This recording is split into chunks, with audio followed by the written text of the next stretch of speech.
Je vais vous présenter aujourd'hui la 161e victoire et notre 162e victoire. Donc tout d'abord, la première, la 161e, où donc on a réalisé une belle war à 98,5% contre un clan très moyen. C'était deux wars là que je vais vous présenter où le MM était, on va dire, plutôt à notre avantage. Il faut quand même être assez réaliste.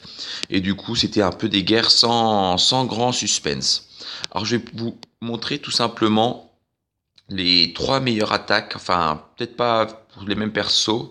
Je vais montrer trois attaques à chaque fois des deux guerres. La première, celle de Plod sur un AQH Govahog. Donc on peut voir déjà que le cinquième, c'était donc il a tapé son vis-à-vis. On peut déjà voir que les héros sont pas tout à fait les mêmes. 10-12 contre 20-26, donc ça montre bien que le MM était vraiment en notre faveur avec des villages, comme vous pouvez voir, qui n'étaient pas vraiment très réfléchis. C'est un peu des villages, des vieux anti-2, on a l'impression d'il y a 6 mois. Donc une belle, malgré tout un beau AQH de la part de Plod qui va le raser assez aisément. Non, vous allez voir que c'était vraiment tranquille de sa part avec les cochons bien lancés sur le côté pour que ça tourne et que ça rase bien tout. Donc voilà,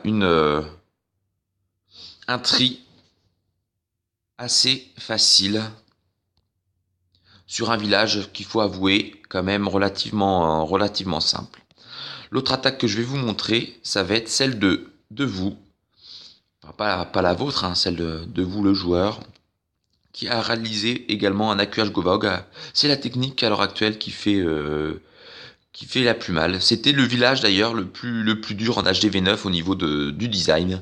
On peut voir également aussi que les héros étaient 11 et 15 contre Rennes 30. Car vous a tout simplement oublié de gemmer son roi avant d'attaquer. Et on peut voir que malgré tout, il a quand même assuré en faisant un beau tri. Toujours avec cette technique d'AQH qui est vraiment efficace, où le but est vraiment de bien nettoyer les côtés pour pouvoir que les Valkyries rentrent bien et que la reine puisse bien rentrer également dans le village, et de lancer tout simplement les cochons à la fin pour les defs en périphérie où on est sûr de ne pas avoir de double bombe, car c'est toujours un peu dommage quand on fait 8 cochons qu'on les lance et qu'ils se font OS dès les premières secondes. Donc vous qui a réalisé une belle guerre, avec notamment en attaquant un HDV10 où il a fait 96% également dessus, donc ce qui était vraiment pas mal. Et je vais finir par l'attaque de Sparrow sur le 2.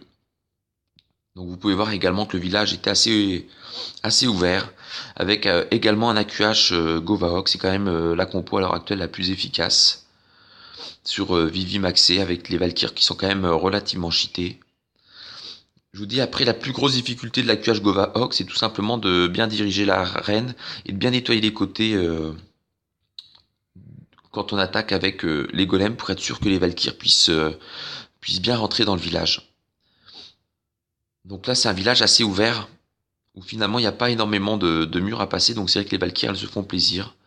Ça va plutôt vite.